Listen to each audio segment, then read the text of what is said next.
Malom Zvorniku održan je četvrti po redu medija trening članova lokalnih samouprava. Opština Mali Zvornik bila je domaćin ovog događaja, a mi smo tom prilikom razgovarali sa predsjednikom opštine, gospodinom Zoranom Jeftićem.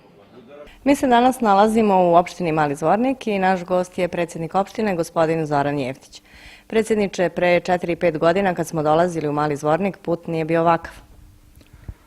Baš tako i vjerovatno da niste imali posebno namjer, posebno želju da dođete u Mali Zvornik, vi bi zaobišli Mali Zvornik preko Loznice, išli bi u Republiku Srpsku i Bosnu i onda bi se tek vratili ovdje. Jer je iskreno put bio katastrofalan, pogotovo od Loznice do Malog Zvornika, ali ništa bolje nije bio iskreno ni od Malog Zvornika ka Ljuboviji.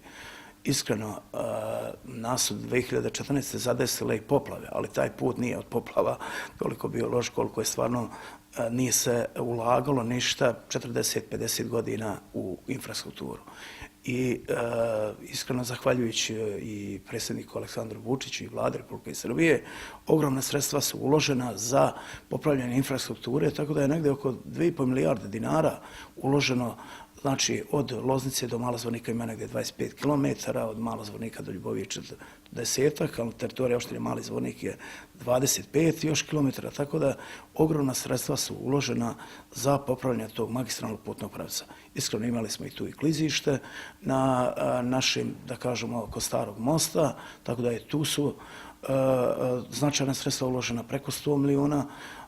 dinara. Imali smo 5 mostova gdje je isto uz pomoć vlade tu na neki način negdje 80 milijuna uloženo od Narodne banke Srbije, odnosno od njihovih zaposlenih smo dobili za jedan most i od njihovih sredstava smo radili, tako da stvarno ogromna sredstva su došla u opštinu Mali Zvornik da bi se popravilo to stanje infrastrukture. Mi moramo priznati da i lokalna samouprava je uložila u svoje lokalne puteve, negdje 30-40 km puta je urađeno, značajna sredstva, a ove godine smo donijeli odluku na Skupštini da idemo u javno-privatno partnerstvo, to govorim za lokalnu samoupravu, i nadamo se da ćemo uspjeti do kraja godine da završimo to u papirologiju, pošto to ide na vladnu komisiju, gdje očekujemo od 100 do 150 km mi opštinskih puteva da uradimo u narednom periodu, što su, morate priznati, značajna sredstva za ovako malu opštinu kao što je opština Mali Zvornik. Najznačajniji naš jedan investitor, to je turska kompanija Majdinim Tekstil, gdje u toku ove godine treba da zaposli se 300 ljudi, a nadamo se naredne godine još 200 ljudi. Sada ste nam rekli kako to lokalna samouprava pomaže razvoj privrede, a recite mi da li ulažete i da li pomažete poljoprivredu u okviru vaše opštine? Kako da ne, svake godine mi izdvajamo 15 miliona dinara za razvoj poljoprivrede, gdje subvencije dajemo iskreno i do 70% bespovratnih sredstava dajemo našim poljoprivrednicama, gdje su oni značajno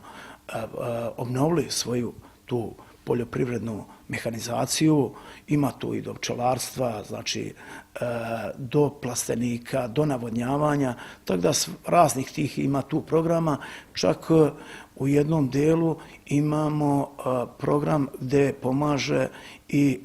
kategorizaciju objekata, sređivanje turističkih, ovih seoskih gazdinstava, tako da značajno se popravila slika i poljoprivrede, jer to su te 3 grane koje mi stvarno pokušavamo na teritoriju opštine Mali Zvornik da razvijamo, kao i većina, iskreno možda opština, ali to je privreda, poljoprivreda i grana turizma, jer i tu imamo stvarno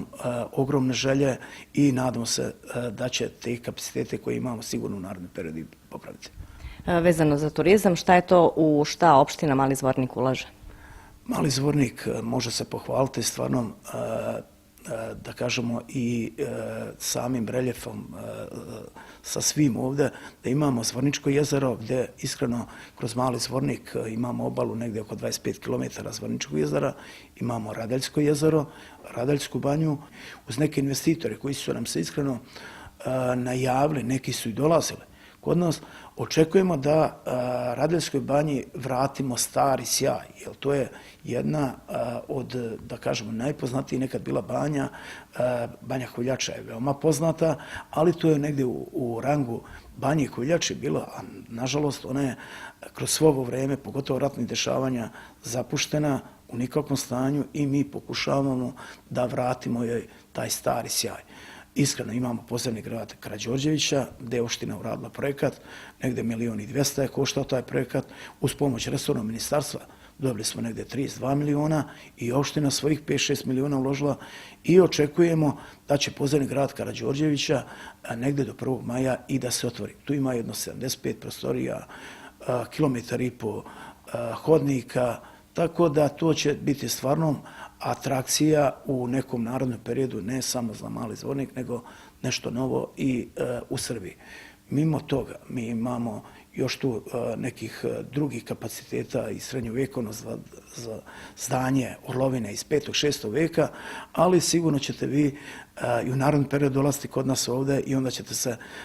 imati priliku da se to uvjerite. Ja stalno, kada ovako dajem neke intervjue, znam reći, neće mi, nadam se, niko zamjeriti, da Mali Zvornik želimo da mali bude u nazivu, a veliki na turističkoj mapi Srbije u narednom periodu. Svakako, podzemni grad Karađorđevića i Iskopine Orlovine jesu i nacionalno blago, a ne samo turistička ponuda Malog Zvornika. Recite mi, koje su to manifestacije koje se dešavaju tokom leta kod vas? Mi imamo značajan broj manifestacija na našem Zvorničkom jezeru. Glavna manifestacija je iskreno Drina smisa života, to je uvijek zadnja sedmica jula, gdje imamo, ove godine će, mislim da je 23. po redu, Somovijada tradicionalna regata, već negdje 9. Gdje imamo 2 koncerta, Somovijada, znači traje 2 dana, regata u nedelju bude i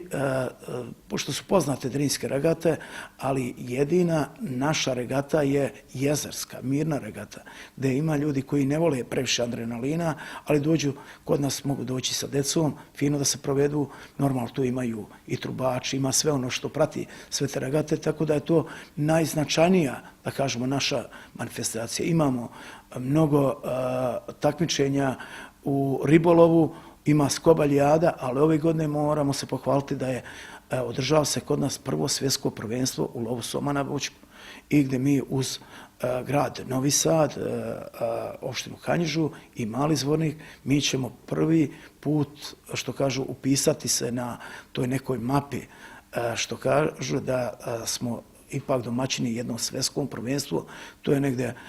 početkom mjeseca jula, na neki način će se održati kod nas i ja koristim priliku da pozovem sve ovi koji budu gledali vaš program, a i koji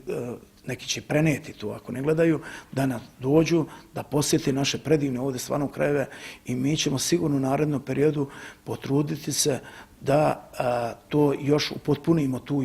tu sliku, da stvarno lijepu sliku šaljemo u Srbiju, ali ne samo Srbiju, nek svi ljudi koji su stara Jugoslavija, svi ljudi koji su oselili se na neki način da dođu u Mali Zvornik i bit će nam dragi gosti i ne sumnjamo da ćemo mi